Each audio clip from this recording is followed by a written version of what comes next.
look at an intro to cubic functions. Let's skip over this.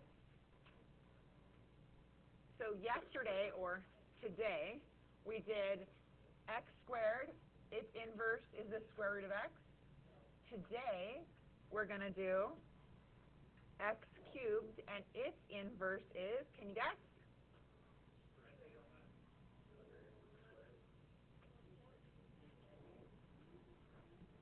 Cubed root of x. Okay? So can you imagine what it's going to look like? What's a cubic function look like? It looks like an Egyptian, right? So it looks like let's figure out our magic numbers for cubes. What are our magic number for cubes? 1, 1, 2, and when we cube it, you get. So what do you think our cubic magic numbers are going to be? 1 and 1 and 8 and 2. Right? Because the cube of 8 is 2. Make sense? Okay, I don't even think we need to even, right? Okay, how many facts can you list about the parent graph? I can name 7. Ooh, I like this, but we're going faster, right? Because you guys want time in class to do work. All right. So, if we're at, let's see, list the coordinates of x cubed. Okay, we're skipping over this. That's what it looks like.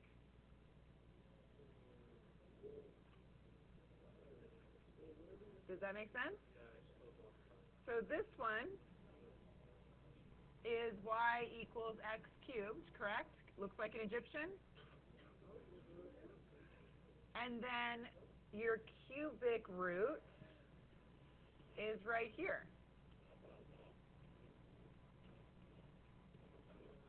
Your cubic, which makes sense because if you put 1 in, you get 1, right? The cube root of 1 is 1. What's the next number I would put in? 8. 1, 2, 3, 4, 5, 6, 7, 8.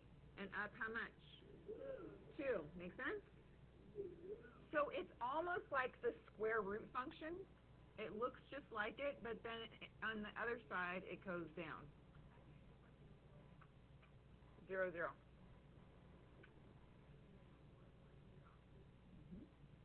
Yeah. So it looks just like all the other functions, right? Same magic numbers? Okay. So, is the inverse still a function? Is this inverse still a function?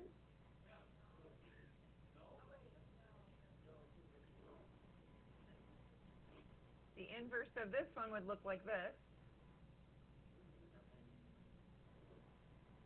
Something like that. What about this one?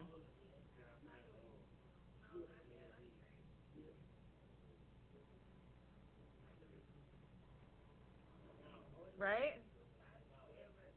So would it be a function?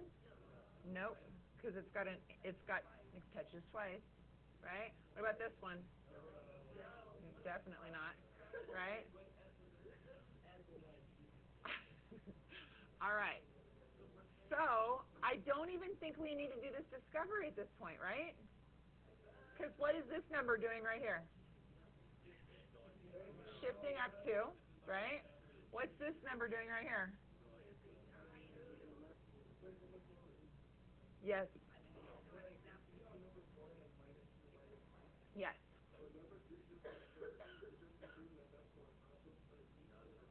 Say it again.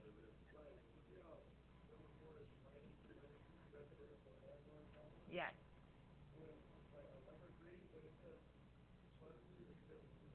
That's only vertical.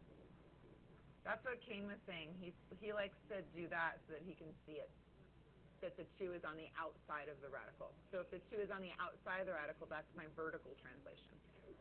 Okay, so I think I'm just going to do an example and we're good. Okay. All right, let's look at these. If we can do it in reverse, then we can totally go forward, right?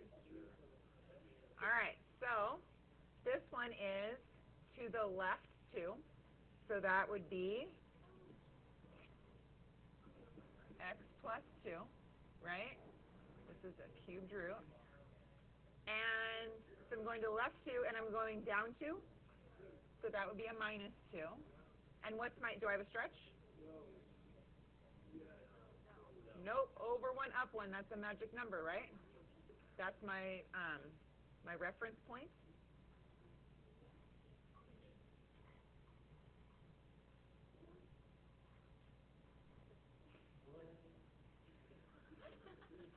Thank you. So no stretch on this one, correct? So that's it. There's that one. What about this one? Do I have a vertical? Do I have a horizontal translation? Do I have a vertical translation? So it's just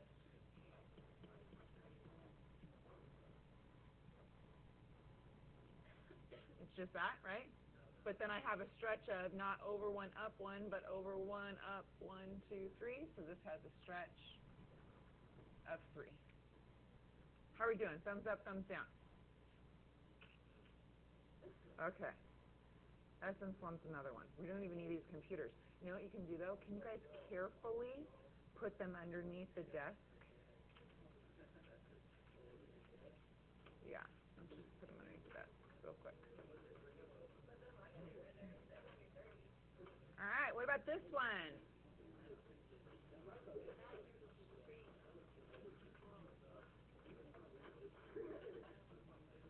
So I think what I meant to do with this is I'm going to actually move it.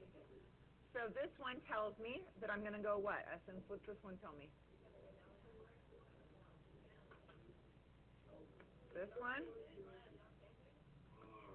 I'm going to go to the left. My horizontal translation is I'm going left. Yes, you're right. Going to the left one. And then I'm going to go down 2. No, I'm moving it. I'm going to move it. Look. So I'm going to go to the left 1 and down 2. And I don't have a stretch. There's nothing in front of here. There's no A. An A is, then I would stretch it. Let's do one with a stretch. What's this one? You can pull an A out. The square root of 8 is, or the cubed root of 8 is 2. So this would actually be 2. Sorry.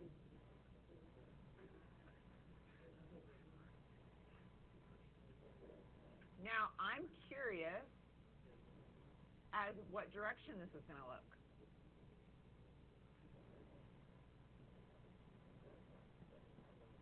What do you guys think it's going to be?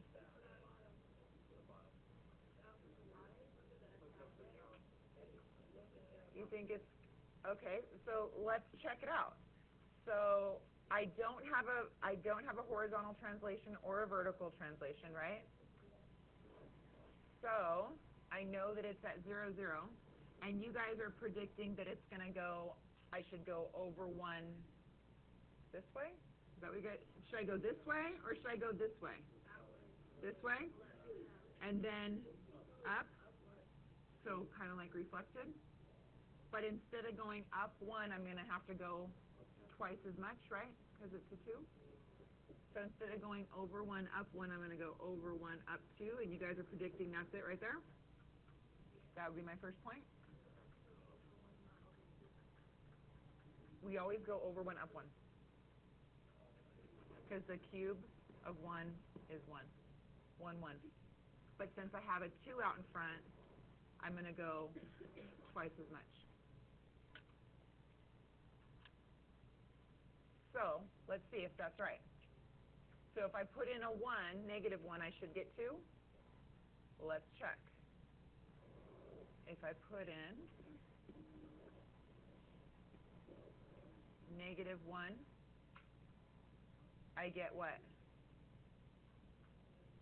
What's the cube root of negative 1?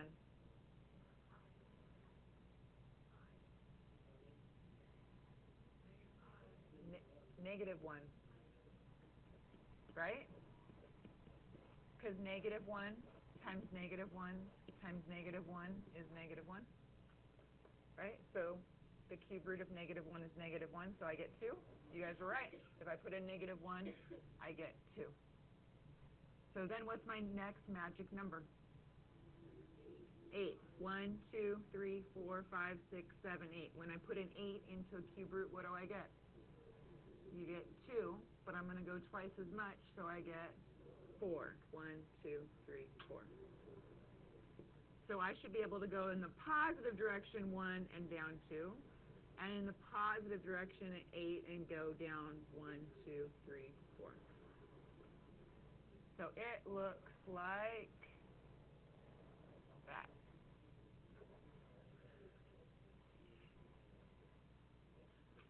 Your turn? Homework.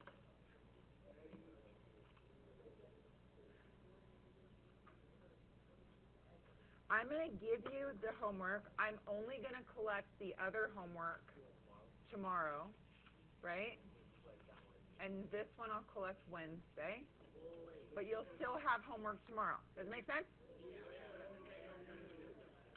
I think it's going to be due Friday. Yes.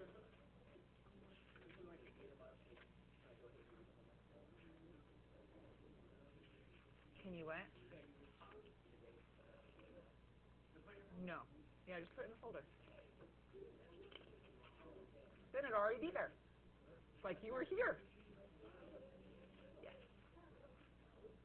Hi, Michael. What? Yes, it would be with the green sheet. No, it's not going to be with the green sheet. It's going to be totally separate.